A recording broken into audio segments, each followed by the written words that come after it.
Welcome back. Today I'll show you how to play Animal Hospital in Roblox.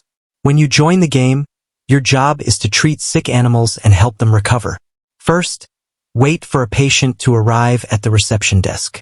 Once they come in, interact with them and register their information.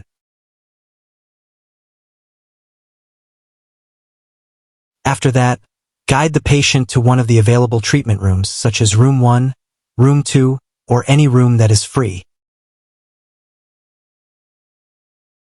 Once they're inside, walk over to the computer next to the bed and click on it to begin the medical scan. The computer will analyze the patient's illness in just a few seconds. When the scan is complete, look at the screen above the computer.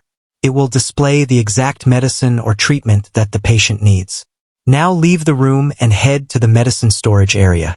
Find the correct medicine shown on the computer, pick it up, and bring it back to your patient.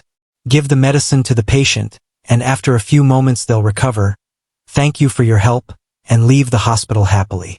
Keep repeating these steps for every new patient to earn more money, level up, and become the best veterinarian in Animal Hospital. That's how easy it is to play. If this guide helped you, don't forget to like the video and subscribe for more Roblox tutorials.